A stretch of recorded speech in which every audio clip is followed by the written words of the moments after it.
Good evening and welcome to the regularly scheduled meeting of the Brockton City Council for July 24th, 2023. Please rise and join me in the Pledge of Allegiance. I pledge allegiance to the flag of the United States of America and to the republic for which it stands, one nation, under God, indivisible, with liberty and justice for all. Councilors, this evening, Ward 3 Councilor D'Agostino is unable to be with us. Mr. Clerk. Item number 1, acceptance of the minutes of the June 15th, 2023 special city council meeting. Accepted and placed on file. Item number 2, acceptance of the minutes of the June 26, 2023 city council meeting. Accepted and placed on file. Item number 3, appointment of William Forte of Holbrook, Mass. to the position of Deputy Commissioner of Buildings for the City of Brockton for a 3-year term ending July 2026. Councilor Azak. Madam President, I make a motion to take this item under suspension of the rules and act on it this evening. I've been asked due to our summer session that the dates of hire will not, do not correspond with our next meeting, so that's why we're acting on this evening. Second. Motion has been made and properly seconded. All in favor? Anyone opposed? Thank you. It carries. Mr. Plouffe. Okay. And this evening, Mr. Plouffe is here, our Commissioner of Buildings, as well as Mr. Forte. Thank you, Madam President. Good evening. Councilors. I'd like to introduce you to Bill Forte. He's William Forte. He's currently in the town of Medford, and he's been interviewed with us through our committee and been appointed by the mayor to fill the position of my Deputy Commissioner of Buildings. As you'll see on his resume, he has many years of experience. His education, his ability to educate, and his professionalism should be apparent through that resume. But I would also like to ask if he could speak and give you a little bit synopsis of his education and his knowledge. Of course. Thank you, Madam President. Good evening, Mr. Forte. Welcome. Good evening, Madam President, members of the council. Thank you.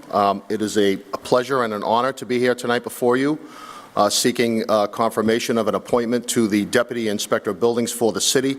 I have approximately 25 years in the construction industry. 15 years of that was spent in the private sector as a building contractor.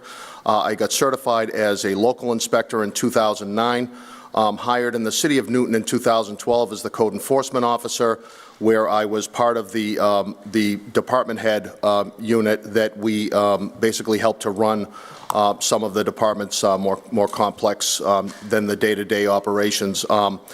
That prepared me for the job in Waltham, where I was the Inspector of Buildings, Superintendent of Public Buildings for nearly 8 years. During that tenure, I was responsible for over 50 public buildings. As the superintendent, I ran a maintenance crew. And then on the other side of that, as Mr. Plouffe has a kind of a two-sided hat with inspectional division as well. I had a staff of over 25 people. During that time, I was able to accomplish some great achievements with code enforcement, with accountability of the department, with getting things on track, not only financially, but also regulatory. We had quite a very robust multi-residential inspection program that I helped to launch and initiate and enforce. On top of that, Waltham was a very robust city with a lot of, new construction. There was, at any given time, there was over 2 million square feet of brand new construction, lab construction coming up out of the ground, and I managed it very well. My background is very diverse. I can do anything from running heavy machinery to framing a house to overseeing, construction documents on a high-rise. I'm very well-versed in the field. I'm very well-known and very well-respected.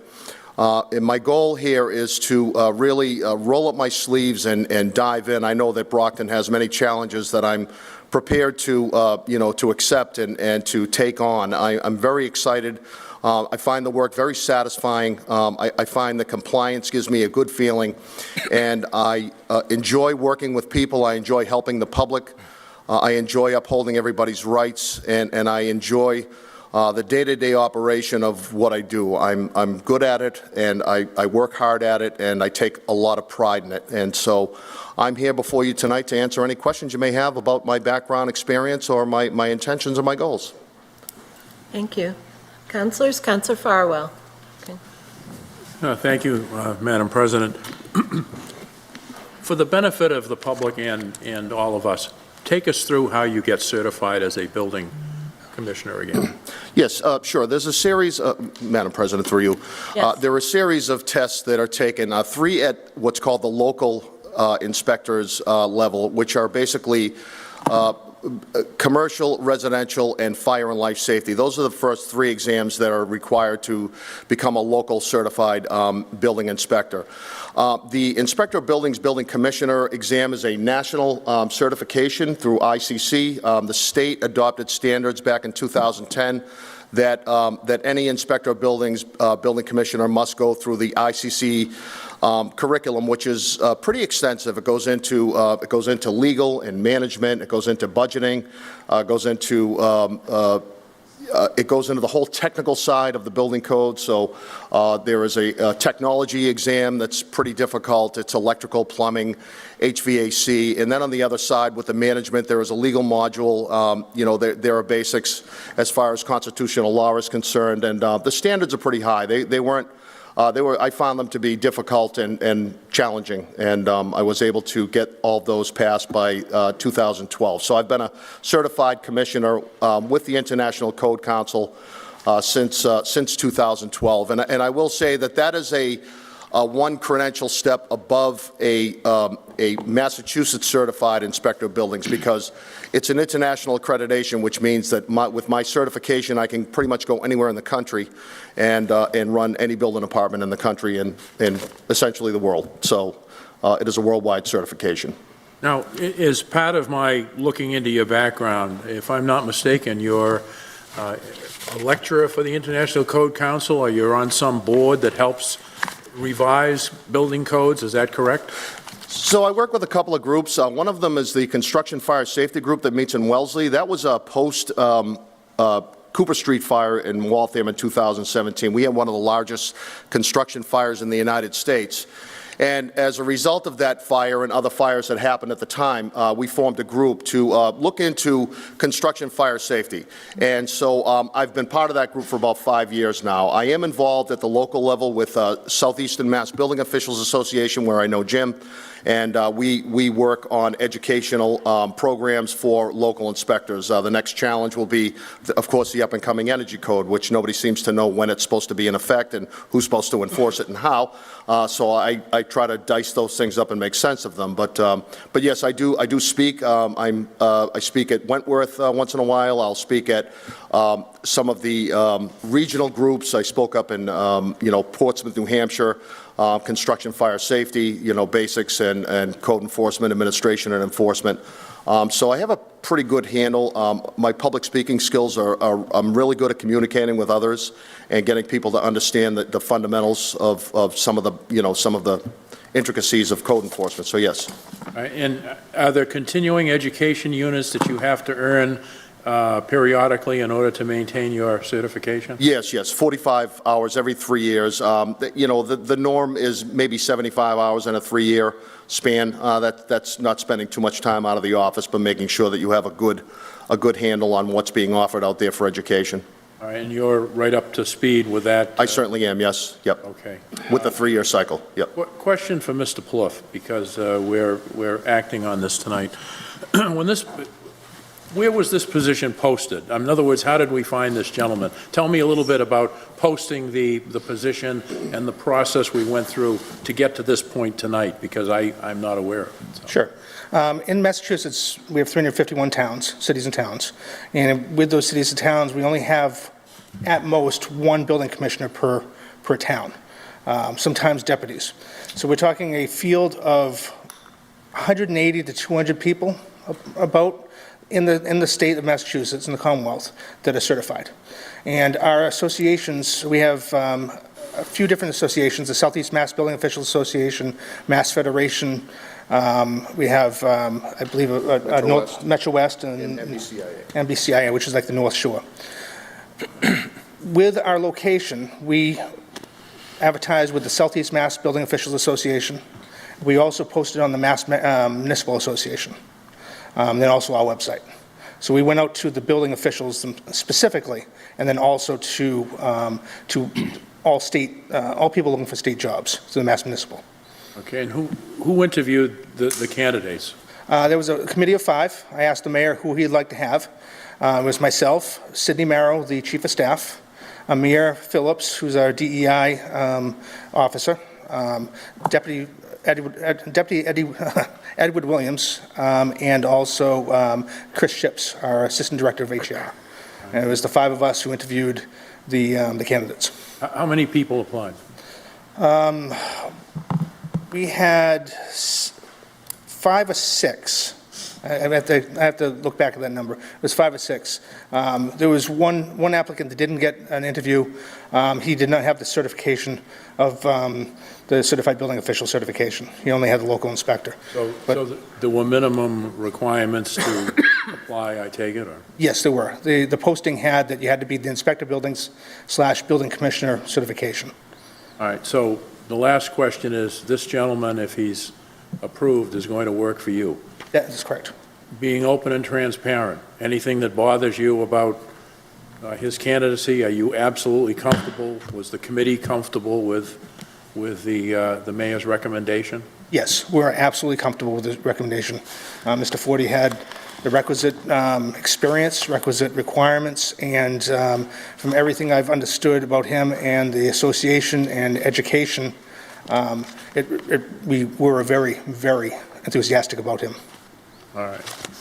Thank you, Madam President. You're welcome. Councilor Rodriguez. Thank you, Madam President. Good evening, sir. Good evening, Council. I've got a couple quick questions for you, if I can. You said that you were working in Waltham Yes, for a couple years? 8 And now years. you're in Malden. 7 years, 9 months, yep. Okay. What is your experience in working with diversity? And I don't mean the diversity that you'd find in towns up in, Vermont somewhere or in Maine somewhere. I'm talking about Brockton's diversity. What experience do you have working with with these kinds of a population, if any, do you have? My experience, respectfully, Madam President, through you, my experience in Waltham was mostly focused on enforcement. So whenever I had enforcement, obviously I'm enforcing against people of all backgrounds and all ethnicities. In addition to that, people have a tendency to be somewhat prejudiced when they're calling on their neighbors and, for different reasons, whatever that reason might be. Sometimes things get thrown out of proportion. I've gone into houses where I've been reported that there's all kinds of illegal rooming house activity and all kinds of, disturbances at all hours of the night. And of course, I go there and it looks like a single-family home, that there's no problems, and I don't foresee anything. I've dealt with those kinds of issues with diversity, and so when enforcing, I'm always looking at the situation and what the facts are about the case, not the person. So I'm very cognizant, I'm very sensitive to people's diversity and background, and I act accordingly. In Medford, Medford has a manager of diversity and inclusion, and I was asked at the interview, they said, what have you ever done to help somebody who, is been, either underprivileged or not recognized, or how have you helped somebody in diversity? And I do have one source of pride that I can maybe share with the council here. I had a Hispanic woman who I hired in the city of Waltham as a code enforcement officer, and I asked her if she'd like to become a local building inspector. She was an architect with 20 years of experience, brilliant. And she applied for a certification from the state, and she got turned down. I appealed that, and I went to the state, and I fought for her, and I pointed out to them that that their interpretation of the law was not only incorrect, it was grossly taken way out of context. I pointed out to them that she was a designer, that she not only met the qualifications but exceeded them by almost 20 years, and I was pretty upset about it. But in any case, I was able to get her to that point where they gave her a conditional appointment. She's now a certified local building inspector, and she's absolutely brilliant. And she's a great source of pride for me. And the fact that she was, she was a woman and Hispanic and, a naturalized U.S. citizen really gave me a good sense of pride that, that it's principles above, above backgrounds or anything else. So I have a great understanding and a sense of value for diversity. I was actually one of the ones that, pushed for Mr. Plouffe to have an assistant because this city should not just have a commissioner, but it should have an assistant commissioner to work. But I see this position as being 50% enforcer or code enforcement and 50% educator. Because the reason why a lot of the folks in our communities, in this community, do not go about getting the licensings that they need, the permits that they need, is not because they want to violate the law. It's because they don't know that they're supposed to do that. So a lot of times, just like a police officer has the ability to say, you know what, I'm going to be a little lenient with you because, your taillight was broken, you didn't realize it or whatever, because they can actually give you a ticket or choose not to give you a ticket. But a lot of times, this is what we're facing in this community, is individuals not intentionally breaking the law or intentionally not going, following the code as they need to, is because of ignorance, the fact that they don't know any better.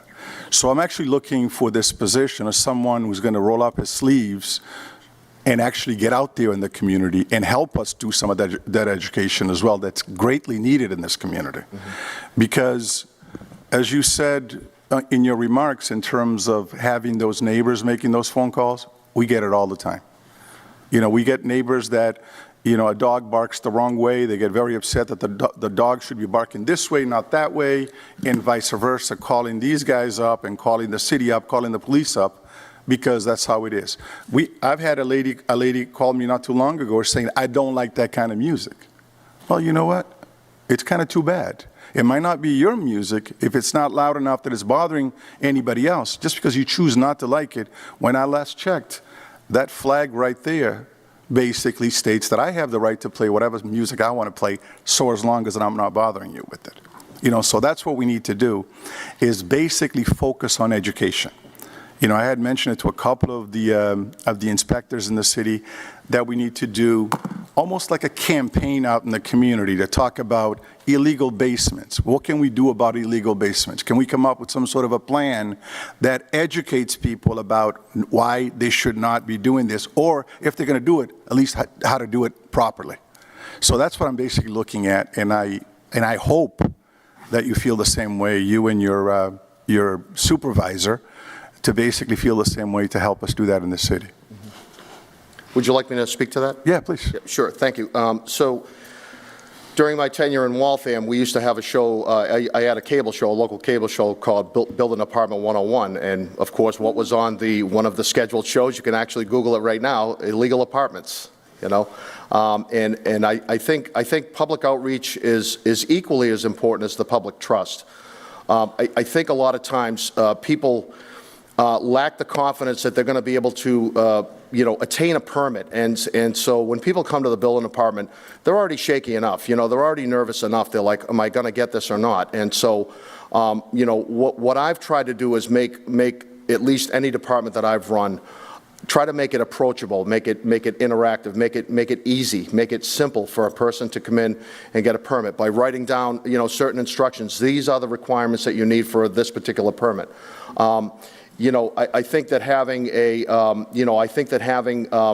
building department hours, after hours, sometimes can be beneficial. The people that work full time don't have time to get here.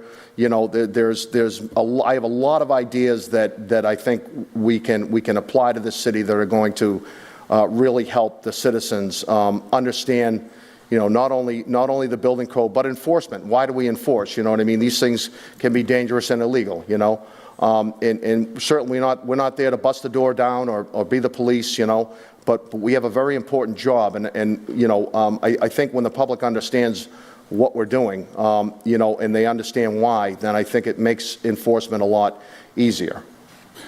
Because I honestly believe that if we are open with our folks and basically say, look, I'm not here to bust your chops about this, I'm just here to enforce this is the law. In the books. This is why I'm here to enforce it. But sometimes it's the attitude. Right. and the way these inspectors show up that ends up working against us. And when I say us, I'm talking about city government. Because they're not going to go back and say, Inspector X, Y, and Z did this. They're going to come back and say, the city did this. Building department, yeah. You know, the city. Yeah. All of us, people that have absolutely nothing to do with that, we all get blamed for that. And we get the phone calls saying, why are they treating me this way when Joe Blow next to me is allowed to do whatever the hell they want to do with their property. But in here, I can't do that because the inspectors are constantly here. You know, we have had police officers as part of that code enforcement team that we used to have in the city here, park in front of a business on a daily basis. So when the customers came by and they saw a police cruiser in front of the business, they would go elsewhere because if the police is there, they're suspecting that there's something going on with that business. And that police officer would go into that business on a daily basis and say, let me see your license. And the guy would show him the license. The next day, let me see your license. And kept doing this, you know, kind of in a way, I looked at it as harassment, and to be honest with you, because that license didn't change from Monday to Tuesday or from Monday to Wednesday. You know, so that's what we're trying to do. We try to rebuild trust in this city so people feel that, you know, I don't know if you know this or not, currently the city of Brockton is the only majority black city in New England. The only majority black city in New England. The black population of this city has surpassed the 51%. Or around 51%. So we need to understand that there's been some changes within the city of Brockton, but we're willing to go along with the changes to make sure we understand it's not the way it used to be back in the 50s. This is 2023, and we need to adapt with those changes so that we can bring the city forward. So that's what I'm actually looking from, you know, from your position, because I know Jim is busy doing other things, but at least your position. And when we discussed creating this position, that's one of the things that I actually had brought up, is to serve as that intermediary between the city itself and the community to help us kind of push what we need to push forward. Council, yes, if I may comment on that. So, you know, my policy is always diplomacy first. So, you know, the attitude that we're enforcing officers really has to be discarded, and really what we're there to be is public servants. You know, public service is a privilege. It's not an entitlement. It's not a right. When someone says, I pay your salary, I say, you know, you do pay my salary, and how can I help you? Honestly, that should be the attitude. I would tell you that sometimes when there's tension like that, you know, obviously, things can't go perfect every day. I'm sure that people, you know, people are automatically on the defense when the building department comes knocking on the door, and so code enforcement can be very precarious, if you will.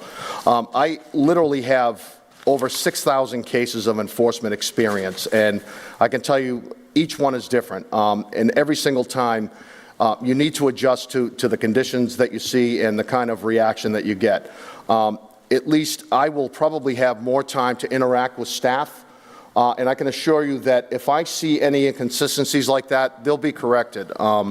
You know, things like I don't want to see that, or that's what I'm comfortable with, or that's what I want to see. That kind of language gets stricken from the vocabulary in pretty short order.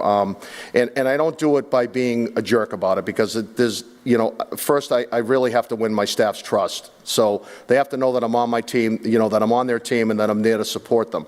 And once I have that level of trust, then it's a lot easier to show by example what code enforcement is supposed to look like. The way that a customer is supposed to be treated at the counter, even if they don't understand. Language barriers happen all the time. Showing a level of tolerance with staff by able example, I think, is a lot more important than correcting somebody on their behavior that otherwise needs correction. And I think that, that good code enforcement practices are a culture. They're systematic, they're logged in properly, and they're dealt with properly, and they're resolved properly. I think a lot of times things don't get resolved because they just don't get looked back on. So there's a lot that there's going to be a lot of groundwork in the first year that I'm going to really have to establish with myself and Jim and the staff. But firstly, I'm going to just take a look and see how the operation moves and what goes, and make those corrections as I see them. My style of management is to look at something, see if it's working, discard it if it's not, implement a new policy in its place that's more efficient, and move on to the next thing. That's what I do. I've been solving problems for a decade, and I'm really good at it. So I do hope that I win your confidence, and I hope that I live up to the expectations that you have for this position. If I could just ask Mr. Plouffe a quick question. Mr. Plouffe, now that you have a capable second, are we going to be able to get, are you going to delegate some of the permitting to your second as well, or is it still going to be all on your plate? Oh, no, it will be, I've delegated a lot of the permitting already. I handle the big projects right now. But yes, I'm going to be delegating to my deputy a lot of the big projects. I'm actually going to start going back on the road a little bit in the next couple weeks, next month or so, and do a couple inspections myself. We have the public safety building, we have the Council on Aging. I'll be stepping out of my office and doing inspections there, but yes, I'll be delegating a lot more activity to the deputy now that I have a deputy that can handle that work. That will free me up to do other items, other initiatives within the office. That's good to hear, because one of the issues that we've had in the past is when you're not around and you're allowed to take a vacation and do some of these other things, that things kind of hit a standstill in a sense. So I'm glad you're willing to do that. My last question, so that we can, we're here live and folks are watching us at home and the folks here in the audience. And Councilor Farwell asked you this, and I need to ask you that too. Are you looking at us, basically telling us that this is the most competent applicant that you hired? Yes. Okay. Yes? Yes. Just like that? Yes. Okay. Absolutely. In addition to that, did you have anybody from Brockton apply as well? We did. And I'm not looking at whether or not you hired or didn't hire, just the fact that there were some people that Yes. applied as well? Okay. And this man is basically the most qualified individual that we've had? That's correct. All right. Taking into consideration not only certifications, but experience and knowledge in similar situations. Okay. And I hope that we'll have this this regular visit here so we can kind of follow up with some of the, the code issues that we have in the city. So I'll leave that invite here for him so that he can come back and provide us that information as well as yourself. Yeah, absolutely, Councillor. And one of the things that was written into the ordinance was that we will be providing quarterly, I believe, but it could be more often, reports on code enforcement and actions that we do in the office. All right. Thank you. Thank you, sir. Thank you, Madam President. You're welcome. Councillor Tavares. Yes. Good evening, and thank you so much for being here. Good evening. Actually, I just have a couple questions. My question is, because most of the question, my colleague already, asked already. I just don't want to repeat that back. Okay, what is your goals and technique you have to perform here in Brockton, with the Brockton population? What do you have in place already? So for my goals? Yes. For the department? Yes. The first year, my goals are to assess, to determine what systems are working and what's not, make an inventory of those items. Anything that I see that is systemically wrong that we're doing in contrary or in violation of state law or the ordinance or whatever it might be, whether it be the health code or whatever, those things, those inspections or those systems will be corrected immediately. The more broad picture in the first 6 months will be basically assessment of how the department runs. We're still going to be establishing policy because we're formed under a new umbrella, and so I think that the first 6 months is going to be mostly inventory. The next 6 months will be initiating a plan with what we have within our budget and within our purview, and then I think while that's going on, we will present a different budget next year, something that looks a little bit more targeted and a little bit more robust. I would expect that that we're going to find some inefficiencies. We may find we're lacking in certain things like code enforcement. So those are the kinds of things that I will be looking at with Mr. Plouffe, and we will make the determination and have a much more comprehensive budget, I think, next year. All right, thank you. And then, can you explain, your own discretion, how do you deal with any wrongdoing? How do you approach, and how do you deal with that situation? So it depends on the situation. If I'm a contractor, and I'm a licensed contractor, and I'm insured, and I didn't bother to pull a permit, then that contractor will be receiving a fine. A homeowner who digs into a porch and gets a little too deep and gets stopped for whatever reason, that's a whole different type of enforcement. Obviously, from time to time, you're going to have attorneys that want to come in, push around a little bit, like this is what the ordinance says, this is what I'm doing, or, they may want to assert a position otherwise that I may not be agreeable to. It all depends on the situation, and I really can't explain it because it hasn't happened yet, but I think that each situation requires discretion. And so, as Jim explained, I've got 10 solid years of top management experience in a city, and I think I've seen a lot. I may not have seen it all, but I've definitely seen a lot, and each situation requires a different temperament, and so there is no pat answer to that, but I would tell you that that the way enforcement and situations are handled usually depends on what's in front of me. So. Great. Okay, how do you process, how do you try to process, for people to literally speed it up the permit? Because as I hear so many complain, sometimes they say, well, I applied for this permit, it takes so long. Mm-hmm. How do you kind of work with that? So again, I would have to look into what the routing process is on that permitting system. The misnomer that electronic permitting systems are whiz and they work, they're like magic. You pull a permit from your living room and you're plumbing the next day. That misnomer is really a big misconception about electronic permitting systems. They first have to be routed. They have to be checked for licenses before they're routed. I'm sure that's what the admins do. Once they have qualified the licensee, then they route it to an inspector for another routing, which goes to different various departments, such as engineering, Board of Health, whatever might be, planning, ZBA, whatever that might be.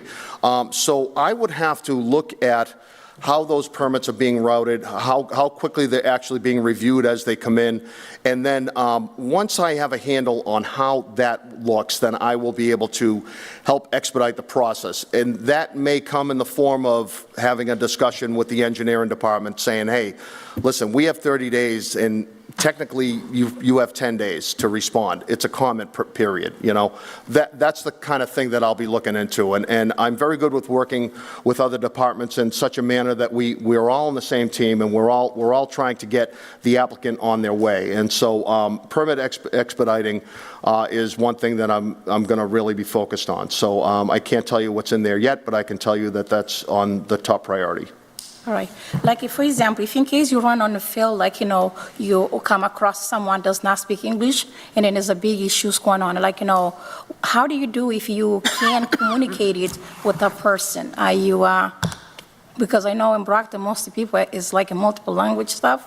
How do you do in that situation in case? Yeah, there are apps that allow for people to speak into the app and then actually spell it out. So that's a common thing. A lot of times it'd be great to have resources in the city that are bilingual. If we have that resource, I will call that person. If there's a bigger thing that needs to be explained, or there's a situation that's not more than just basic, then I would ask maybe for an interpreter. But I would say that some of the basic questions could be handled with an app. I'm not sure if we have any bilingual speakers in our office, but one would hope that we would have that, that privilege of having somebody. So there are ways to communicate. And sometimes I may even ask, sometimes a person who doesn't speak English at all will come in with someone that does speak English. And I find that, whatever is going on can be on hold until they can have proper representation. So I always try to give people the chance to be properly represented if they need be, but I do try to resolve the situation. And by the way, I understand broken English very, very well in all different languages. I understand, when Asian people speak in broken language. I understand, Spanish that speak in broken language. And, it's a skill. You just kind of try to pick out a couple of words and put a sentence together, and then once you agree that that's the topic you're talking about, then we're getting somewhere. I find that a computer screen at the counter really helps as well, because a lot of people can read English, but they can't speak it. So, those are the kinds of tools that I dig up on a regular basis. All right, thank you so much. And I have a last question. As we look into it, because I know in Brockton we have so many complaints, especially like myself, every time I come across these investors or somebody tried to build something like that, they always complain they've been attacked by a city, or someone tried to be rough to them. A little patient. Actually, my goals, I know you have such a skill and qualification, but I'm the kind of person always looking to be more sense human than be qualification or degree. Because degree, like I said, anyone can have degree, or anyone can have like all the technique and expertise, but it's not everyone has a sense of human to be treated that human as a human being, because sometimes you don't like to be treated rough, and then you don't want to treat someone rough because you're in power or position to mistreat a human being. That's the thing I'm always looking to it. Actually, just to let you know, my background, I used to be code enforcement for a little while. My goal was always to work with the community, not to attack community. That was my goal, and I hope you do the same, and thank you so much. I agree with that philosophy, and thank you. You're welcome. Anyone else? Councilor Isaac. Thank you. Good evening, Mr. Forte. First of all, your resume is impressive, and I'm really big on residency and hiring from within, but I also put my faith in our superintendent of buildings, and when he says, you're the most qualified, best person for the job, then, you have my support, and I look forward to seeing the department move forward and having amazing things happen. And once again, I just want to remind my colleagues, you're going to be deputy superintendent of buildings. You're not technically going to be an inspector. We still have our very diverse multilingual inspectors out there, which I think if, you need to have, I think they speak multiple languages in the department, so you already have that, and I believe you'll be an asset to the department. So, like I said, I'm big on residency, but, there's always exceptions, and, if the best person isn't from Brockton, then I'll just have to live with that. So I just wanted to say how impressive your resume is, and thank you for wanting to be a part of the Brockton community. Thank you. Madam, may I? So if I live a quarter mile from the Brockton line, does that count? Technically, no, but... It's Brookville. It's Brookville. So I'm in Holbrook, so Yes, it's Brookville. Actually, I grew up in that area, so Okay. it's not too far. So it is as close to Brockton as you can get, so thank you. Point of information, I was born and raised in Whitman, so this was the big city when I was a kid. So I'm very familiar with Brockton. Well, thank you. You're very local. Thank you, Madam President. Councilors? I will entertain a motion. Motion, well, I'll be voting. Pardon? You don't need a motion, just question is done. Roll call vote? Yes. Roll call vote. Azak? Yes. Farwell? Yes. Lally? Yes. Mendez? Yes. Minicello? Yes. Nicastro? Yes. Rodriguez? Yes. Tavares? Yes. Texera? Yes. Thompson? Yes. That's 10 in the affirmative. Madam President, I move reconsideration in the hope it does not prevail. Second. All right, a motion's been made and properly seconded for reconsideration in hopes that it fails. All in favor? All opposed? Thank you. It fails. Congratulations. Thank you very much, Madam Welcome. President. Thank you so much. I look I'm forward really to looking working forward to serving this city. Thank you. Thank you. Thank you, Mr. Plouffe. Thank you, Madam President. Sure. Councilors.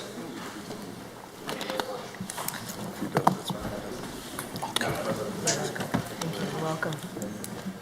over this side. The attorney. Nice to meet you. Thank you very much, Counsel. I appreciate your consideration. Welcome to this thing over there.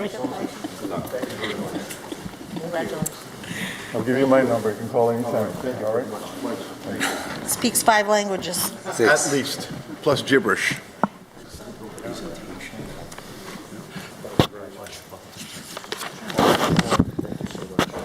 Thank you so much. Yeah, me too.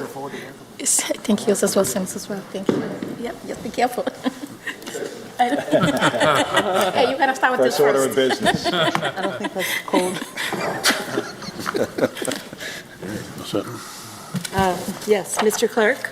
Item number 4, appointment of Catrice Gerald of Brockton, Mass. to the License Commission as an alternate for a 3-year term ending July 2026. Referred to Finance.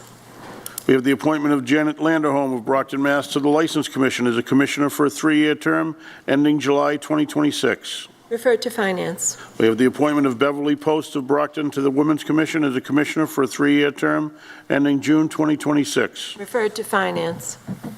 We have the reappointment of Daniel DePina of Brockton, Mass. to the City of Brockton Cemetery Board of Trustees as a member for a 5-year term ending June 2028. Referred to Finance. We have the appointment of James C. Wade of Brockton, Mass. to the Commission on Human Rights, Diversity, Equity, and Inclusion for a 3-year term ending in June 2026. Referred to Finance. We have the appointment of Kenneth Lostrom of East Bridgewater, Mass. as a special police officer to the City of Brockton Police Department. Referred to Finance. We have the reappointment of Charles F. Studensky of Brockton, Mass. to the Parks and Recreation Commission as a commissioner for a 5-year term ending June 2028. Referred to Finance. We have the hearing, petition of Autumn Tabor of Mass Save Program, 344 Rathbun Street, Woonsocket, Rhode Island, for a license to solicit and canvass in City Clerk's office June 7th, 2023. Hearing assigned for June 26, 2023. All paperwork is on file. Postponed from the City Council meeting on June 26, 2023. The time having arrived, I declare this hearing reopened. Is there anyone here in favor?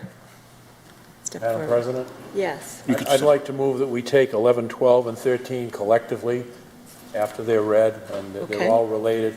These were postponed because of my action at the last meeting. Do we have a second? Second. Okay, we've got a motion to take them collectively, and it's been properly seconded. All in favor? Opposed? Thank you, it carries. We have the Hang there petition for of a minute. Amanda Cheetah of Mass Save Program, 38 Hero Ave, Woonsocket, Rhode Island, for a license to solicit and canvass in City Clerk's office June 7th, 2023. Hearing assigned for June 26, 2023. All paperwork on file. This was postponed from the City Council meeting June 26, 2023.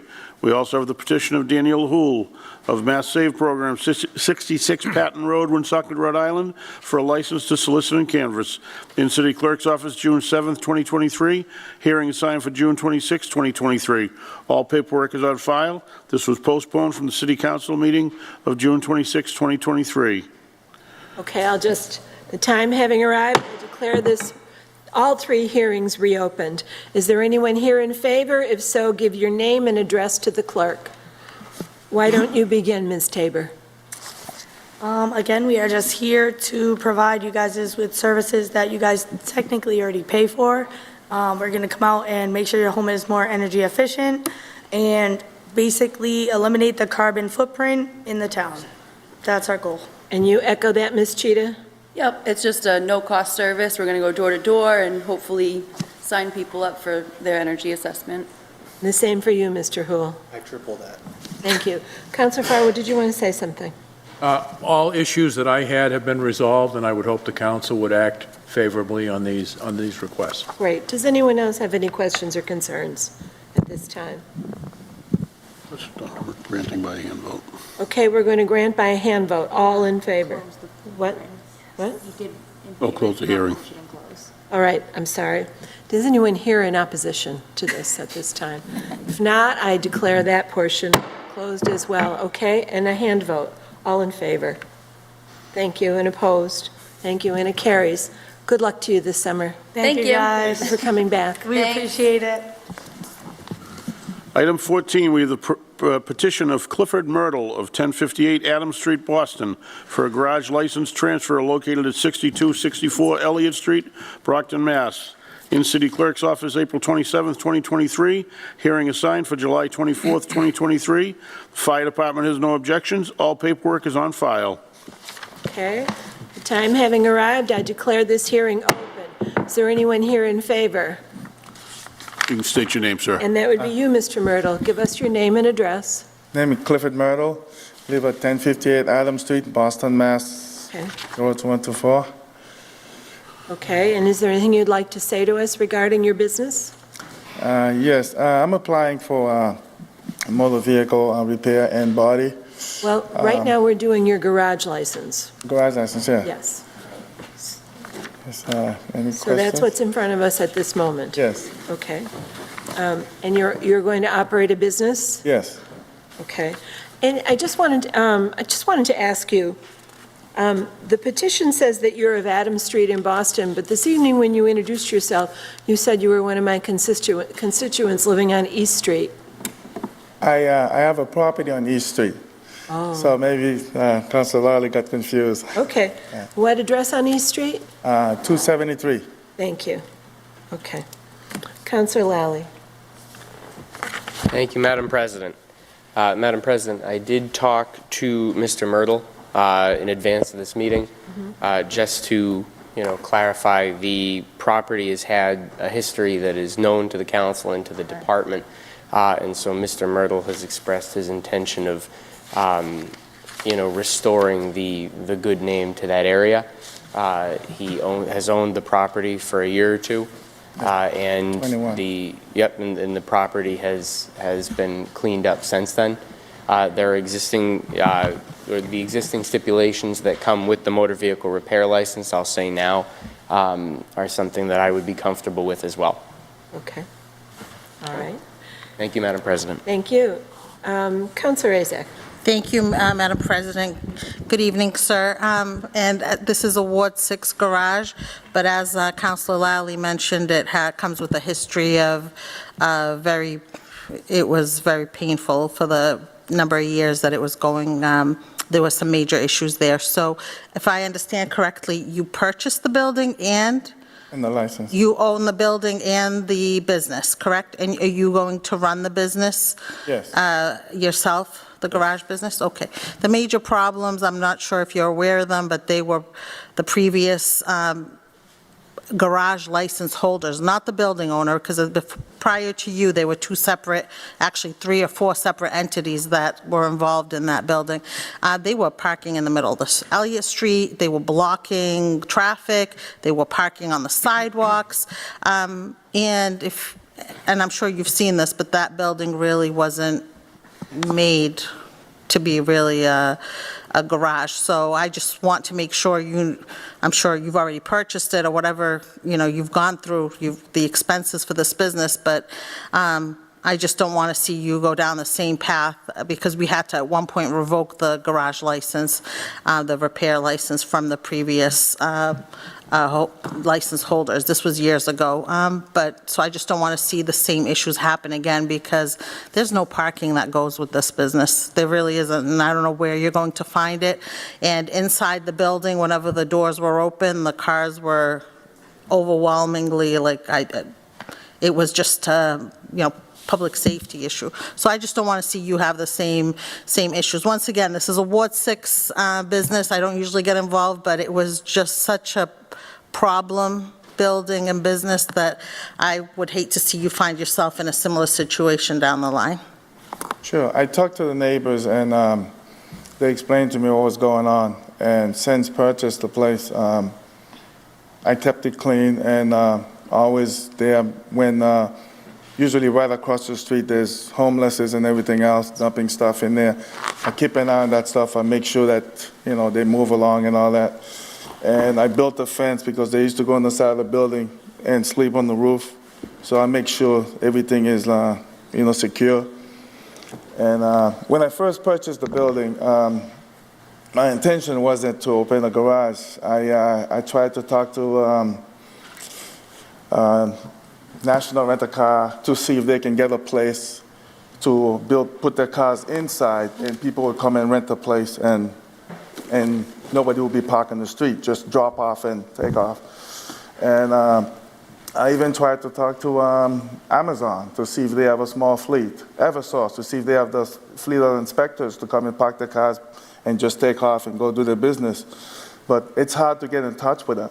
So after 2 years of waiting around, and another person wanted to use it as a dispensary, like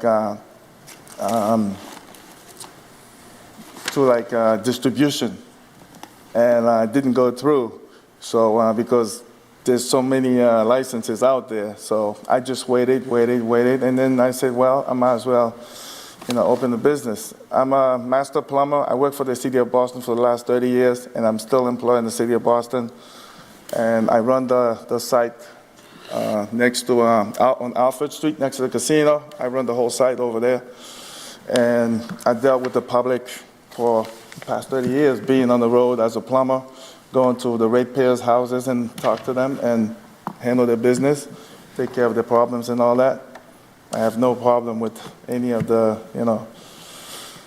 no complaints from me from, the ratepayers or anything like that. So I know how to run that part of the business, being a plumber and dealing with different contractors coming in the building.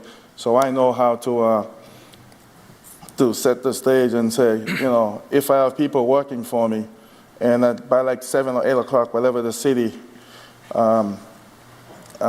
requirements are, I would even have a master light to just shut off the light for them not to do business after hours and stuff. So. No, and I have full faith in that, and I don't question that. I just know the building and the location with no parking is what caused a lot of the problems. So that I actually want to thank you for wanting to invest in Brockton and start a business here, and I always welcome that. So it has nothing to do with you, and I welcome you to Brockton. I just know the building and the location and the previous issues with that type of business. I mean, literally, they were working on cars in the middle of the street. So that's just something that was, what do we do as a city? We want to support our businesses, but at the same time, we need to have them, be able to flourish and not cause other issues. But thank you for investing in Brockton, and we look forward. I drive by there all the time, so I've noticed the cleanup. So thank you. Thank you, Madam President. You're welcome. Anyone else? Okay. Is there anyone else here in favor? If not, I declare that portion of the hearing closed. Is there anyone here in opposition? All right. If not, I declare that portion of the hearing closed. The question comes on transferring this garage license by a hand vote. All in favor? All opposed? Thank you. It carries. Stay there. You can stay right there. Item 15, petition of Clifford Myrtle, DBA Myrtle Repair and Body of 1058 Adams Street, Boston, Mass. for a motor vehicle repair mechanical license and motor vehicle repair body license transfer located at 6264 Elliott Street, Brockton, Mass. In the City Clerk's Office, April 27, 2023. Hearing is signed for July 24, 2023. Fire Department has no objections. All paperwork is on file. The time having arrived, I declare this hearing open. Is there anyone here in favor? Mr. Myrtle, that's you. Please state your name and address to the clerk. Clifford Myrtle, 1058 Adams Street, Boston, Mass. 02124. And what would you like to say about this repair and body license? Well, when I'm running the business, I would want it to be like so many cars inside, because there's parking inside. If you look at the sketches, there's like parking for 23 cars, but there's no way you're going to have 23 cars together all at once. So I'm going to make sure that there's no car park outside, and at nighttime everything is closed, and set up cameras for security and everything else. You will have cameras and security? Yes, definitely, yes. That's a good idea. Yeah. Questions? Councilor Rodriguez. Thank you, Madam President. Welcome to Brockton, sir. Thank you. Do you have any plans to do any beautification in that building itself? Because the outside of that building looks a little crappy, if that's the right word to use here, because it's not necessarily just the fact that the building was being used, improperly, but it's that the building looked like a junkyard. to be honest with you. The doors look like they were doors that I think were installed back in the 60s, and it looked pretty bad. I'm saying the previous owners of the facility. So I haven't driven by there in the last couple weeks or so, although I come up Montella Street all the time. But have you done any work on the outside of that building? Yes, I install a fence because people used to climb on the side of it to do whatever, drugs and whatever. I made sure that the doors, they just need to be like, I could replace them when the business open. Well, that would be good, because that's exactly what I'm talking about. I'm not talking about the sides. I'm talking about the facade. Yeah. It's the broken window theory. You know, when somebody sees a broken window, chances are you're going to grab a rock and smash up another one. So if the place looks... Those are plexiglass. So, but I'm saying, if the door looks like... Yeah, I see what you're saying. Yeah. Then chances are people are going to look at that business and start complaining about it and all that other stuff. If it looks, you know, somewhat pleasant and welcoming, different color, different paint job or whatever, I think it sends a better message to the neighborhood and the community. You ought to look into doing some of that. I don't know if you have any plans to do that, but I would actually, you know, I will support the vote, but I want to make sure that you take that into consideration and do something with that as well. If you've seen pictures before and after from inside the building, it's very attractive. When the doors are open, you just see the inside. It's well lit, and the outside, because it's a brick building, it could be, I could do some point work, you know, to the bricks and all that. I think that's about it. Yeah, but see, the idea is that we have some businesses, for instance, some auto body shops in this city, and you drive by them, and it looks like a real business where people would feel that they should take their business to because the place is appealing. But when you drive to a business that looks like some of the businesses on the president's side of town, we have a tendency of looking at some of those places, and it tends to be a little, you know, it looks abandoned, the grass is growing all over the place, and even if individuals feel good about what you're doing on the inside, if the outside looks the way it does, it tends to turn people off. And then you'd start getting the calls, because if it looks like a pleasant place, it's beautified in a way, then people tend to be a little more supportive of the business versus just complaining about it all the time. Okay. Can you try to do that, at least for some of our eyeballs, in the sense, because it makes a big difference, to be honest with you. Definitely, yes. You know, because there's a tendency of abandonment, you know, by a lot of the businesses around the center core of the city, and I think if we can actually put some effort into that stuff to make it look a little bit better, I think it would speak well for you and speak well for us in the city as well. Thank you, sir. Thank you, and good luck with your business. Thank you, Madam President. You're welcome. Councilor Farwell. Madam President, through you to either Councilor Lally or the clerk, what are the current stipulations that will carry over to this I gentleman? apologize, I don't have those in front of us. Whatever is on the current license carries over. Most stipulations are actually also in the ordinances now. So when we do put stipulations, it tends to be redundant, but it's a good thing to do in some cases because it gets in their heads. But but any stipulations that are on the current license remain, but I don't have that in front of me, I'm sorry. Okay, and I'm not, this is not a criticism of you, Mr. Clerk, but the hours of operation, the days of the week, I think there should be something, because of the history of the property, and it's not this gentleman's problem. I believe Councilor Lally is going to address that. Are you prepared to... I don't have the full copy in front of me, Counselor, but through the chair, the thing that I found most important is the limit on the cars, and the limit is 18. The time of operation. That's on the garage license. Inside the building. On the That's on amount the that you garage can license. have, you know, inside under any kind of operation. Okay, Mike, just through the chair to Councilor Lally, my concern is when you repair automobiles, you have a lot of junk parts. Where is the dumpster going to be located? If there isn't any area on the property, do we have something on the license that does indicate no repairing of vehicles outside the garage. Those are all in the ordinances now. Those are all legal anyways. Okay, how about hours of operation and days of the week?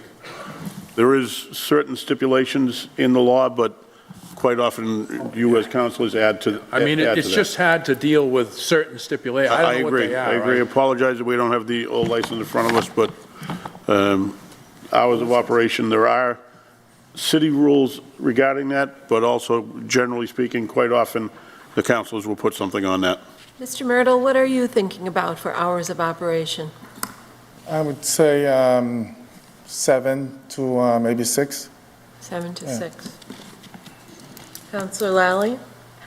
I believe that there are hours of operation on the license. This has gone through a couple of different iterations. I would be comfortable with, us drafting a new hours of operation stipulation here, so long as, we replace the old one. Would you be able to do, 7:30, 8 o'clock? 7:30, 8 o'clock instead of 7? I don't want to get too early for the 8 p.m.? neighbors. No, 7:30 a.m., 8 a.m., Okay. around that time until 6. I don't want to be too early for the neighbors. Sure. Yes, we can do that. There's only like one house next to me. Yeah. Behind me, there's just like the train track and everything else. So it's not like we're going to disturb anybody, but whatever you say, it's fine. Well, that's true about the neighborhood. I know it's right on the border. Also, I have a dumpster inside the place, so. Yeah.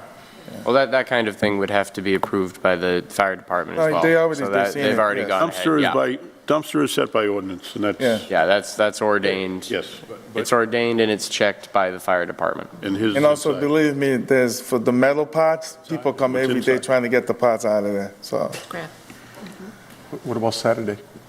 Yeah. What? Saturday? Monday to Saturday? Yes, fine, perfect. Madam President, I'm all right with 7 to 6 Monday to Saturday. Okay.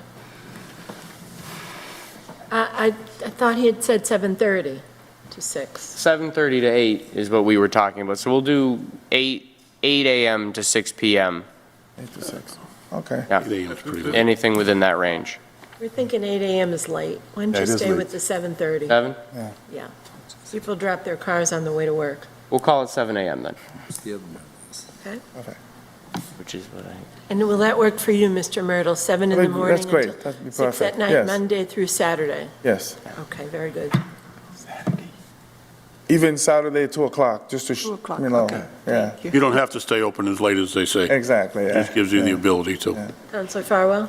Well, I think you folks have settled it all. I wouldn't be so sensitive, and it has nothing to do with this gentleman. You may remember we were all sued by the prior occupant of that building, and it turned into an absolute, I don't want to use the word, group down there. Show? With cars parked all over the place, and I just don't want to make the same mistake twice. We want to educate someone who's willing to invest in Brockton. We will help you, but we have to have a two-way street here. That's all I'm looking for.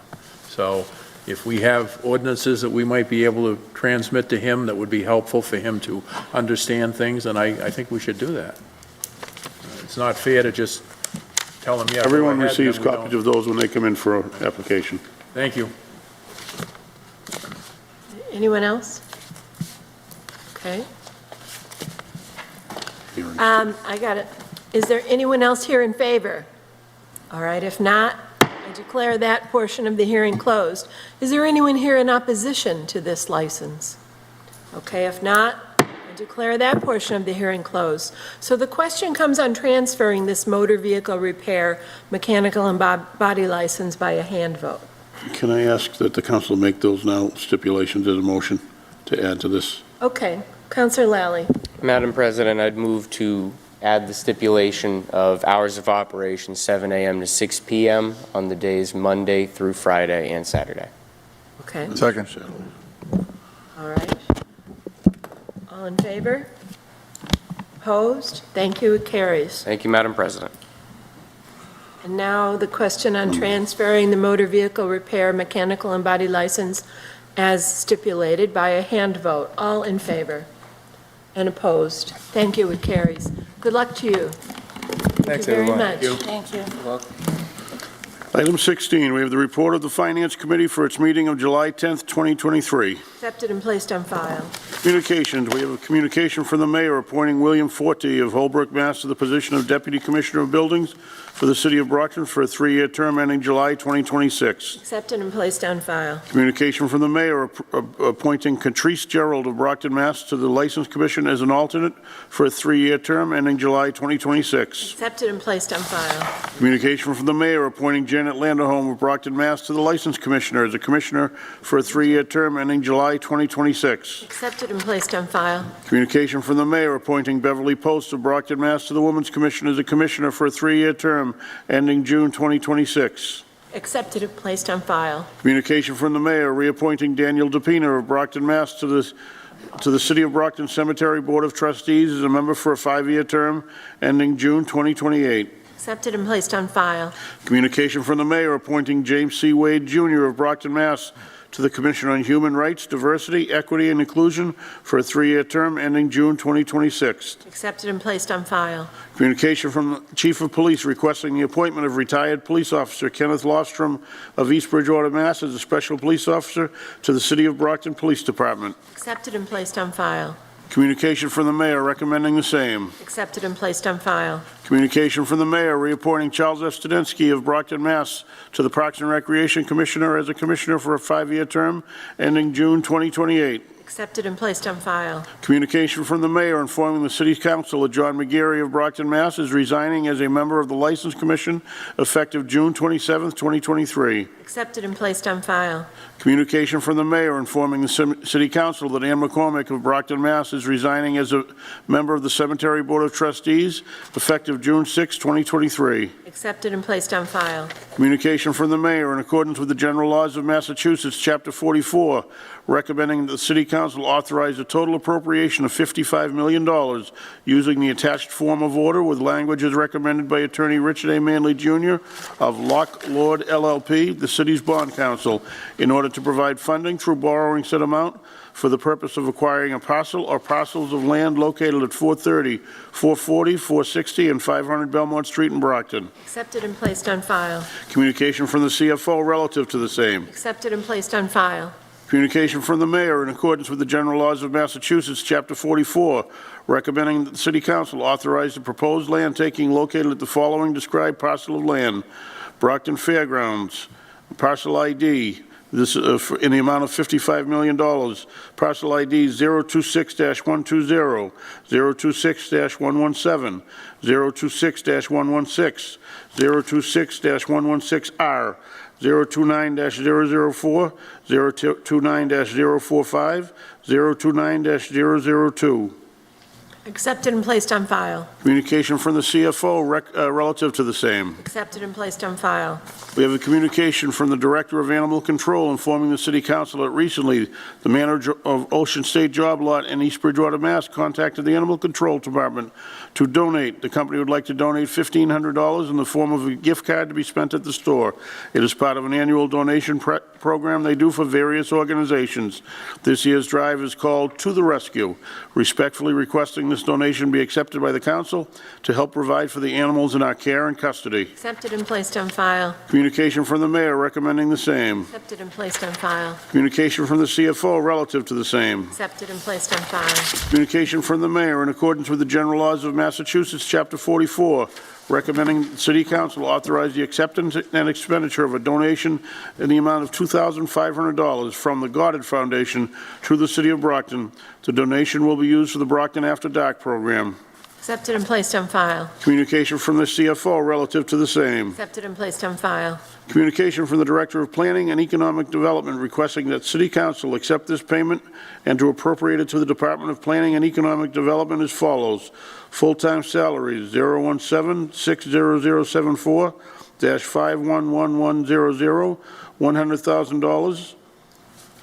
DEPED 40-hour activities 018-60085-530910, $44,000. The $100,000 appropriated to salaries will allow the department to hire a new full-time planner. 2, for short and long-term planning activities, and to allow the existing Planner 1 position to be dedicated to coordinating downtown development projects. The remaining funds will be used for supporting downtown planning and development activities. Accepted and placed on file. Communication from the mayor recommending the same. Accepted and placed on file. Communication from the CFO relative to the same. Accepted and placed on file. Communication from the mayor in accordance with the general laws of Massachusetts, Chapter 44, recommending that the City Council authorize and approve the tax increment financing agreement between the city and Carm Hospitality, LLC. This agreement will contribute to the ongoing economic vitality of the city and will commit to job creation and increased revenue. Accepted and placed on file. Communication from the CFO relative to the same. Accepted and placed on file. We have a communication from the fire chief requesting that the City Council authorize the acceptance and expenditure of the grant award in the amount of $557,446.69 from Federal Emergency Management Agency, FEMA, Fiscal Year 22 Assistance to Firefighters Grant to the Brockton Fire Department. This grant requires a city share of 10%, or $55,744.67 to be appropriated by the Brockton Fire Department from the other contracted services line item. Accepted and placed on file. Communication from the mayor recommending the same. Accepted and placed on file. Communication from the CFO relative to the same. Accepted and placed on file. Communication from the police chief respectfully requesting support and approval of a home rule petition to the general court entitled "An Act Relative to the Police Cadet Program in the City of Brockton." It is now our hope to create a home rule petition that establishes a preference for police cadets on the civil service list. This measure would allow the mayor to appoint cadets as police officers of the Brockton Police Department, regardless of their placement on the eligible list, excuse me, as long as they have taken the civil service examination for police officer and complied with all requirements of the cadet program. Accepted and placed on file.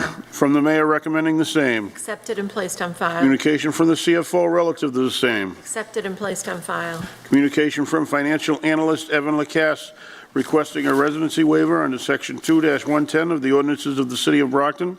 Special circumstances exist justifying residence outside of city limits. Accepted and placed on file. Communication from the mayor recommending the same. Accepted and placed on file. Communication from the mayor, the CFO relative to the same. Accepted and placed on file. We have a communication from the mayor in accordance with the general laws of Massachusetts, Chapter 44, recommending that the City Council authorize the acquiring of the Liberty Tree in the amount of $9,625. The Liberty Tree is a reminder that our city has always served as a beacon of hope to those seeking shelter, safety, and most importantly, freedom. This acquisition preserves our history here in the City of Brockton and allows our residents to continue to remember such a monumental occurrence in the city. It will also allow us to share the rich cultural heritage with visitors by establishing this site as an African-American heritage site and the proposed creation of a Black History Trail here in the City of Champions. Accepted and placed on file. Communication from the CFO relative to the same. Accepted and placed on file. We go to unfinished business. We have the appointment of Jackie Joseph of Brockton, Mass. to the City of Brockton Cultural Council as a member for a 3-year term ending June 2026. In City Council, June 26, 2023, read and referred to the Standing Committee of Finance. That report was favorable. The question is on confirmation by a roll call vote. Will the clerk please call the roll? Azak? Yes. Farwell? Yes. Lally? Yes. Mendez? Minicello? Yes. Nicastro? Yes. Rodriguez? Yes. Tavares? Yes. Texera? Yes. Thompson? Yes. 9 in the affirmative. The appointment is confirmed. We have the appointment of Lily Green of Brockton, Mass. to the City of Brockton Conservation Commission as a commissioner for a 3-year term ending June 2026. In City Council, June 26, 2023, read and referred to the Standing Committee on Finance. That report was favorable. The question is on confirmation by a roll call vote. Will the clerk please call the roll? Azak? Yes. Farwell? Yes. Lally? Yes. Minicello? Yes. Nicastro? Yes. Rodriguez? Yes. Tavares? Yes. Texera? Yes. Thompson? Yes. 9 in the affirmative. The appointment is confirmed. 55, ordered that the following named sum be and the same is hereby transferred as the same was submitted by the mayor as follows. an appropriation of $500,000 from the Department of Public Health, Bureau of Substance Addiction Services, $500,000, to City of Brockton Mayor's Office, $500,000. This is for a 2-year period, which will cover fiscal year '24, July 1st, 2023 to June 30th, 2024, in the amount of $250,000, as well as July 1st, 2024 to June 30, 2025, in the amount of $250,000. In City Council, June 26, 2023, read and referred to the Standing Committee on Finance. That report was favorable. The question is on adoption by a roll call vote. Will the clerk please call the roll? Azak? Yes. Farwell? Yes. Lally? Yes. Minicello? Yes. Nicastro? Yes. Rodriguez? Yes. Tavares? Yes. Texera? Yes. Thompson? Yes. 9 in the affirmative. The order is adopted. Item 56, ordered that the council authorize an appropriation of $106,917 to Mayor Personal Services to support the addition of 2 positions to address the need for immigration services within the mayor's office. In City Council, June 26, 2023, read and referred to the Standing Committee on Finance. That report was favorable as amended. The question is on adoption by a roll call vote. Will the clerk please call the roll? Azak? So I have a question on this. I thought we had amended this to 1 position. Counselor, the position isn't what you voted on anyways. That's only Okay, recommendation. The position, the money was added to the mayor's personal services account, so it doesn't matter. So we're just voting on this amount? The amount is all it's true that's actually voted on. Okay. Yes. Farwell? Yes. Lally? Yes. Mendez? Yes. Minicello? Yes. Nicastro? Yes. Rodriguez? Yes. Tavares? Yes. Texera? Yes. Thompson? No. 9 in the affirmative, 1 in opposition. The order is adopted. Resolved, be it resolved by the Brockton City Council to invite Rob May, Director of Planning and Economic Development for the City of Brockton, and area restaurateurs to come before the council to provide an update and discuss their vision of the Sycamore Grove project being proposed by the City of Brockton. In City Council, May 27th, 2023, read and referred to the Standing Committee on Finance. That report was favorable. Question is on adoption by a hand vote. All in favor? Opposed? And the resolve is adopted.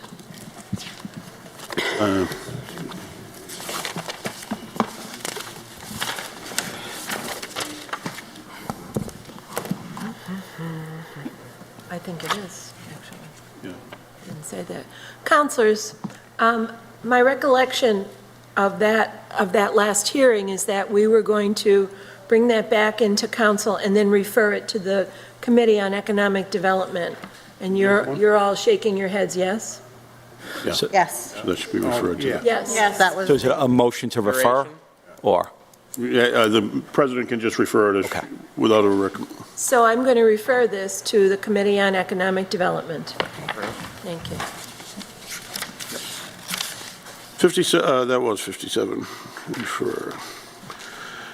New business, orders. Ordered that the sum of $55 million is appropriated to pay costs of acquiring a parcel or parcels of land located at 430, 440, 460, and 500 Belmont Street in Brockton by eminent domain or otherwise, including the payment of all costs incidental and related thereto, and that to meet this appropriation, the treasurer, with the approval of the mayor, is authorized to borrow said amount under and pursuant to Mass General Law, Chapter 44, Section 7-1, or pursuant to any other enabling authority, and to issue bonds or notes of the city therefore.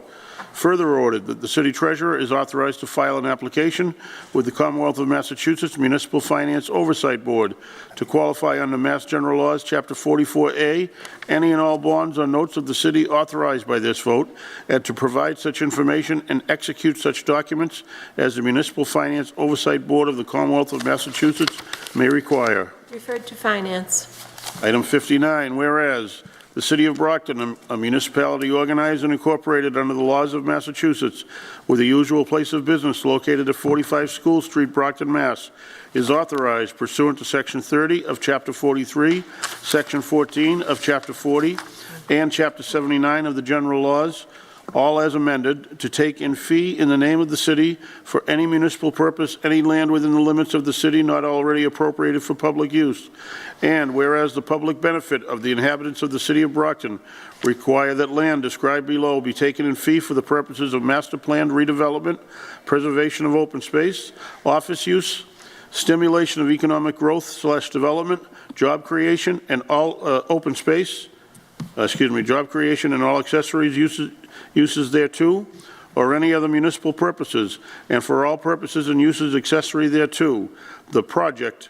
And whereas, by virtue of and in pursuance of the authority conferred by said chapters of the general laws, and by every other power and authority thereto enabling, the city of Brockton, by its city council, does hereby take the land hereinafter described, and all privileges and appurtenances thereto belonging, as well as all trees and all structures thereon, accepting any easement of record for any municipal purposes and for all purposes and uses accessory thereto, intending to take and hereby taking in fee simple all land, accepting any easement of record, included within such description by whomsoever the same may be owned. It is therefore ordered that the city of Brockton does hereby take in fee in accordance with Mass General Laws, Chapter 79, and/or other applicable laws, the following described parcels of land, to wit, descriptions by assessor and deed references, 3 parcels of land in Brockton, parcel IDs number 026-120, 029-044, 029-045. City of Brockton Assessors Map, parcel map 026, parcel 120, containing 2.06 acres plus or minus, and map 029, parcel 044, containing 1.83 acres plus or minus, and map 029, parcel 045, containing 1.56 acres plus or minus, being further identified as Lot 2, Lot 3, and Lot 4 on a land court plan of land, being a subdivision of land shown on land court in number 0319A, dated September 27, 1995, prepared by J.K. Holmgren and Associates, Incorporated, filed as land court plan number 8319D.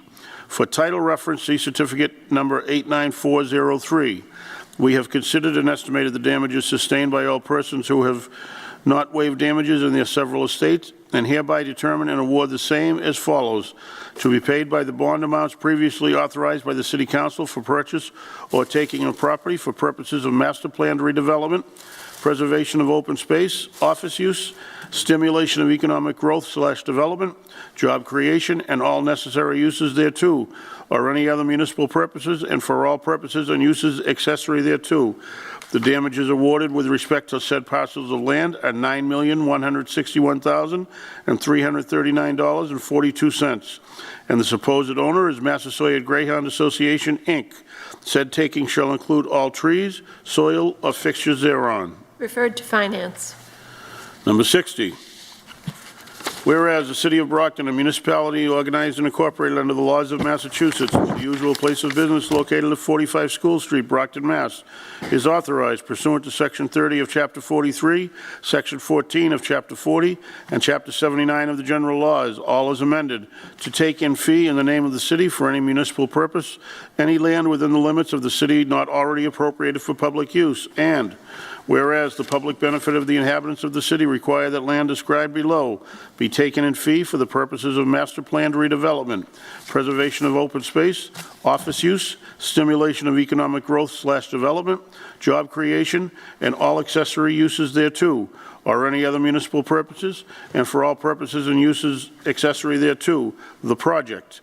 And whereas by virtue of and in pursuance of the authority conferred by said chapters of the general laws and by every other power and authority thereto enabling, the City of Brockton by its City Council does hereby take the land hereinafter described and all privileges and appurtenances thereto belonging, as well as all trees and all structures thereon, accepting any easement of record for any municipal purposes and for all purposes and uses accessory thereto, intending to take and hereby taking in fee simple all land accepting any easement of record included within such description by whomsoever the same may be owned. It is therefore ordered that the City of Brockton does hereby take in fee in accordance with Mass General Laws, Chapter 79, and/or other applicable law, the following described parcels of land, to wit, Descriptions by assessor and deed references. City of Brockton Assessors Map 026, Parcel 117, containing 14.1 acres on a plan by City of Brockton, Haywood, Boynton and Williams, Inc., surveyors, dated August 10, 1979, and filed with the Land Court as Plan Number 8319C. For title reference, see Certificate 63003.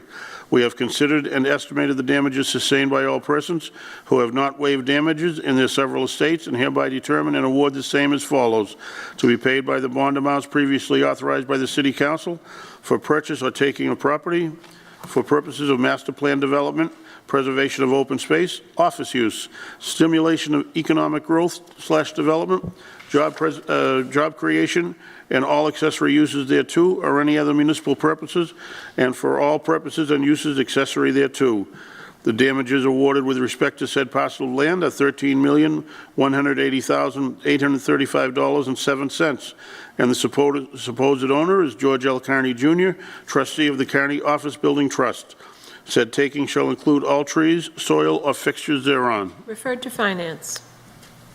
Item 61. Madam President? Councilor Farwell. Madam President, item number 61, I'm going to move to table. This is an error. This particular parcel was included. You'll notice that it's owned by an individual by the name of Galvani, and for that reason it should be tabled. It is not part of this process. Second. All right, I've got a motion to table this order that's been properly seconded. Councilors, all in favor? Opposed? Thank you. It carries. Thank you for doing that before the reading. That's why I did it. Item 62. Whereas the City of Brockton, a municipality organized and incorporated under the laws of Massachusetts, with the usual place of business located at 45 School Street, Brockton, Mass., is authorized pursuant to Section 30 of Chapter 43, Section 14 of Chapter 40, and Chapter 79 of the General Laws, all as amended, to take in fee in the name of the city for any municipal purpose, any land within the limits of the city or not already appropriated for public use. And whereas the public benefit of the inhabitants of the city require that land described below be taken in fee for the purposes of master plan redevelopment, preservation of open space, office use, stimulation of economic growth / development, job creation, and all accessory uses thereto, or any other municipal purposes, and for all purposes and uses accessory thereto, the project. And whereas by virtue of and in pursuance of the authority conferred by said chapters of the general laws and by every other power and authority if thereto enabling, the City of Brockton by its City Council does hereby take the land hereinafter described, and all privileges and appurtenances thereto belonging, as well as all trees and all structures thereon, accepting any easement of record for any municipal purposes and for all purposes and uses accessory thereto, intending to take and hereby taking in fee simple all land, accepting any easement of record included within such description by whomsoever the same may be owned. It is therefore ordered that the City of Brockton does hereby take in fee in accordance with Mass General Laws, Chapter 79, and or other applicable law, the following described parcels of land, to wit: descriptions by assessor and deed references. 2 parcels of land in Brockton. Parcel 1, Belmont Street, parcel ID 026-116. City of Brockton Assessors Map 026, parcel 116, containing 45.45 acres plus or minus, being identified as Lot A on subdivision plan 8319B, drawn by Arthur W. Bean, CE, dated November 4th, 1931, filed with certificate of title number 4566, and Lot 7 on subdivision plan number 8319F, prepared by Land Surveys Incorporated, dated April 10th, 2014, last revised November 18th, 2014, and Lots 5 and 6 on subdivision plan 8319E, prepared by Land Surveys Incorporated, dated January 6, 2014, and filed with certificate of title number 1611. For title reference, see certificate of title 1611. Parcel 2, Belmont Street, parcel ID 026-116R. City of Brockton Assessors Map 026, parcel 116R, containing 0.89 acres plus or minus, and located westerly of the intersection of Avon Street and Thurber Ave, and are further bounded and described as follows: Said premises are shown as Lot A on subdivision plan number 8319B, drawn by Arthur W. Bean, C.E., dated November 4th, 1931, filed with certificate of title number 4566, and referenced in release deed found at document number 447936/certificate number 95405, all and by land now or formerly of the Brockton Agricultural Society, as shown on the plan hereinafter mentioned. We have considered and estimated the damages sustained by all persons who have not waived damages in their several estates, and hereby determine and award the same as follows: to be paid by the bond amounts previously authorized by the City Council for purchase of taking of property for purposes of master plan redevelopment, preservation of open space, office use, stimulation of economic growth/development, job creation, and all accessory uses thereto, or any other municipal purposes, and for all purposes and uses accessory thereto. The damages awarded with respect to said parcels of land are $31,058,990.23, and the supposed owner is BAS Holding Company. Said taking shall include all trees, soil, or fixtures thereon. Referred to Finance. Item 63, order that the City Council authorizes the acceptance and expenditure of a donation in the amount of $1,500 from Ocean State Job Lot to the Animal Control Department. Referred to Finance. Excuse me. Item 64, order that the City Council authorizes the acceptance and expenditure of a donation in the amount of $2,500 from the Goddard Foundation to the City of Brockton. The donation will be used for the Brockton After Dark program. Referred to Finance.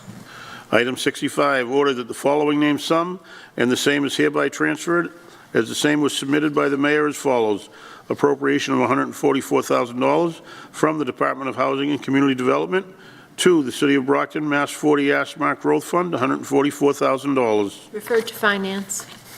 Item 66, order that the City Council authorizes and approves the tax increment financing agreement between the city and Carm Hospitality, LLC.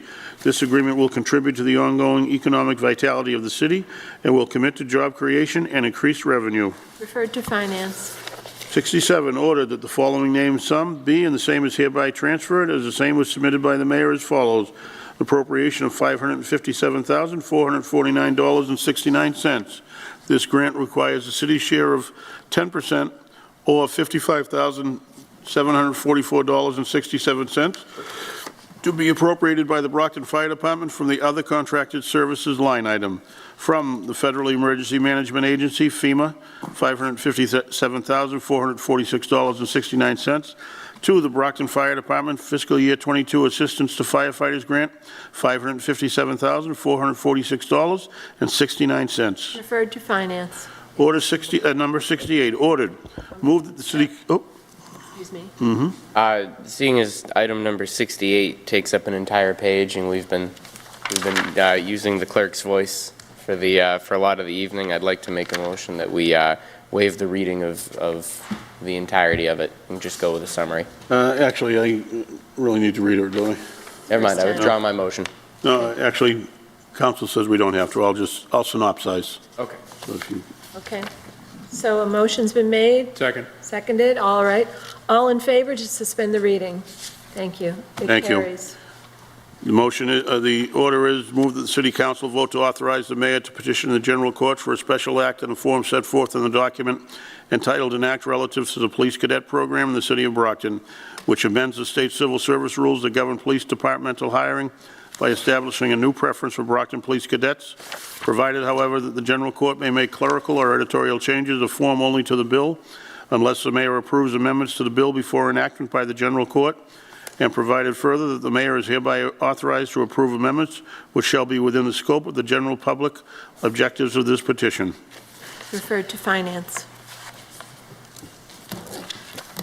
69. Item 69. Madam President, before we go any further, is there some sort of a timing on that particular item that, because basically when it comes back to finance, all we're going to do is basically yay or nay whether or not we're going to petition the general court, right? Yeah, we'll refer it to Finance, and then it will have to come back into council. And then go. But then what I'm saying is that's going to be a process that we probably not even going to see this moving in months, in a sense. And that's why I think if I could, I would like to make a motion that we suspend the rule and act on that tonight so that we can facilitate that process ahead of time. Second. All right, a motion has been made. On the motion? Properly seconded on the motion. Councilor Farwell. On the motion, Councilor Rodriguez, I really think that this petition regarding the cadet program should be discussed fully in public, and for the following reason. If this petition is adopted, and I don't believe our legislature is going to do anything between now and January, you will forever change the civil service eligibility list so that if a disabled veteran or a veteran who passes the test with a 98 or 99 and is awaiting appointment, a police cadet, simply by virtue of serving here for 2 years who scored a 75, would be placed ahead of those two veterans. And I have a real serious problem with that. I would not mind having police cadets having a preference after the veterans are taken care of. But I think to jump a cadet over a disabled veteran or a veteran and allow them to be appointed would not be proper. And the other thing that I would say is this particular program puts an awful lot of power in the chief executive. What if we had, God forbid, a chief executive that says, yeah, I'm not going to appoint anybody but men to the cadet program? I mean, I really think this is something that's got to be thoroughly discussed so that everyone knows the ramifications. Otherwise, I would agree with you, but this is a pretty bold step that's going to affect forever and a day how we appoint people to the police department. And again, not to be too laborious on this, protecting the rights of veterans, I think, is so important. Well, you know how I feel about the veterans, I do. being one of them. So I'd like to withdraw that motion and Withdrawing that motion. let it run through the regular Okay, gamut. so the motion's been withdrawn. Thank you. Thank you, Councilor Farwell. Item 69, ordered that the City Council reviews an exemption from the residency requirement in accordance with the revised ordinances of the City of Brockton, Article 3, Section 2-110, the City of Brockton Ordinance, waiver of residency in reference to Evan Lacasse. Referred to Finance. Item 70, whereas the City of Brockton, a municipality organized and incorporated under the laws of Massachusetts with the usual place of business located at 45 School Street, Brockton, Mass., is hereby authorized to take land by eminent domain for any municipal purpose pursuant to Section 30, Section 30 of the City Charter and Mass General Laws, Chapter 79, and whereas the City of Brockton intends to acquire a portion of land for the preservation of the Liberty Tree, which marks a spot on the Underground Railroad and was a gathering place for great voices of abolition, such as the street's namesake, Frederick Douglass, the project. And whereas, in the opinion of the Mayor and the City Council of the City of Brockton, the public benefit of the inhabitants of the city require that land be taken in fee for the purpose of historical beautification and preservation of the Liberty Tree from the owner listed below. As the same is more particularly described hereinafter, it is therefore ordered that the City of Brockton does hereby take in fee in accordance with Mass General Law, Chapter 79, and/or other applicable law, the following described parcels of land, to wit, a certain parcel of land situated on the northerly side of Frederick Douglass Ave in Brockton, Plymouth County, Massachusetts, being a portion of parcels 091-049 and 091-040, being more particularly described as follows, beginning at the southwesterly corner of the described premises, said point being the northerly side of Frederick Douglass Ave, thence north 86, 57, 17 east, a distance of 30 feet, along the northerly line of Frederick Douglass Avenue to a corner, thence north 03-2-43 west, a distance of 7.17 feet, along the remaining land of the subject property to a corner, thence north 87, 1950 west, a distance of 29.48 feet, along the remaining land of the subject property to a corner of land of parcel 019-050, thence south 004412 east, a distance of 10.13 feet, along the parcel 091050 to the northerly line of Frederick Douglass Avenue, and the point of the beginning. Said parcel of land contains 257 square feet of land and is shown as parcel A on a plan entitled Proposed Boundary Lines, Frederick Douglass Avenue, Brockton, Mass. dated 9/6/2022, prepared by Klim Land Surveys, Inc. We have considered and estimated the damages sustained by all persons who have not waived damages in their several states, and hereby determine and award the same as follows: to be paid from the bond amount previously authorized by the City Council for purchase or taking of property for historical beautification and preservation purposes. Property owner, 1U Re, amount $9,625. WH Management LLC, said taking shall include all trees, soil, or fixtures thereon. Referred to Finance. Councilors, I'm interested in late files. Councilor Texera. Thank you, Madam President. I want to make a motion to accept the late files. Second. Motion's been made and properly seconded for a late file. All in favor? Opposed? Thank you. It carries. We have a communication from Patrick Hill, Commissioner of Public Works, concerning the refuse fees for the City of Brockton to increase from $70 per quarter to $100 per quarter. Accepted and placed on file. Communication from the Mayor recommending the same. Accepted and placed on file. Communication from the Chief Financial Officer relative to the same. Accepted and placed on file. We have an order that the City Council approves the increase of the refuse fees from $70 per quarter to $100 per quarter in order to prevent financial deficit for the refuse enterprise, as well as positively impact retained earnings for the enterprise fund. Referred to Finance. Thank you. That's all I have. Thank you. Councilors, before we go any further with Councilor's privilege, I just wanted to ask you, and I know I'm late doing it, I apologize, for a moment of silence. We lost some terrific residents of the city of Brockton recently. Bob Jones, the retired superintendent of Brockton, has passed away. And also, we lost two young men, Maki Boston and Terry Boston, and they're brothers. And they were lost in a terrible vehicular accident. Young men around 20 years old, untimely, all their promise quenched. So I ask you for a moment of silence at this time in honor of these three men. Madam President, if I could just add one more name to this list, and that is May Lang. The city lost, a wonderful, dear woman, May Lang, mother of marvelous Marvin Hagler, just recently as well, and I'd like to include her to this list for a moment of silence. Of course, thank you. And for May Lang as well, please.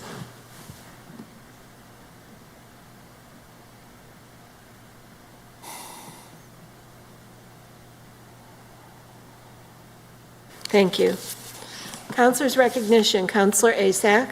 Thank you, Madam President. I would like to remind everybody that we have an ordinance meeting this Wednesday, July 26th, 6 p.m. here in council chambers, and the agenda is mainly of advertised zoning ordinances. The second announcement is for our 29th annual Cape Verdean Festival, which is next Sunday, July 30th, from 2 to 8 p.m. at the Arnold School. It's always a great time, great festivities, good music, amazing music, and great food. So hopefully we'll see everybody there. Thank you. Thank you. Councilor Lally. Thank you, Madam President. Councilors, and for the folks at home, I was contacted by a constituent who informed me that one of our Brockton residents, Sister Ruth, who lives at the convent on Thatcher Street, is turning 90 years old at the end of July. She's a former teacher at St. Casimir's School in Ward 6, and all she would like for her birthday is some birthday cards. So I think it would be nice, and that's why I'm putting it out to you at the meeting and to the folks at home. If you would have any interest, to please write a card addressed to Sister Ruth in care of Sister Mary at 61 Thatcher Street, Brockton, Massachusetts, 02302, and that is for her 90th birthday. Thank you. Pretty amazing. Thank you. Councilor Minichiello. Good evening. Thank you, Madam Chair. I just wanted to announce that on August 3rd, which is a Thursday, there will be a committee, a meeting of the committee with regard to economic development. What time, What Councilor? time? 6 o'clock. Here in the chamber? Yes. Thank you.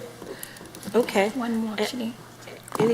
Councilor Tavares? Yes, I just want to make some recognition for, we want to do some fundraising for Maria Rogers. I know everybody knows what happened to her, accident. Actually, we plan to do fundraiser on August 27. It's going to be 7 p.m. at the Pyramid in Brockton. If anyone like to participate or donate, because she's in a terrible situation. Can you just repeat the date and the place? August 27 is going to be 7 p.m. Pyramid in Brockton. Actually, for some reason, I don't have that address in my mind right now. You know the Pyramid, like the one we went for the open house? Yeah. Yes, can you give the address? Actually, you can just put the address right there. For some reason, it wasn't complete. Okay. Jackie. Thank you. Thank you. Councilors, this Wednesday, July 26th at 6 p.m. in the ground floor of the Brockton Public Library will be the last meeting of the Campello Neighborhood Planning Workshops. This is especially applicable to residents of Wards 3 and 4. The topic that night will be the uses we desire in the Campello corridor along Main Street and how to attain them through zoning laws. So all are invited, but most especially residents of Wards 3 and 4. I look forward to seeing you there. Thank you. If there's Sorry, I actually, Madam President, I would just like to announce that I think I know why Councilor D'Agostino isn't here this evening. It may be his birthday, so I would like to wish him a very happy birthday, Councilor D'Agostino. They grow up so Thank you. fast. Councilors, if there's nothing else, we're adjourned.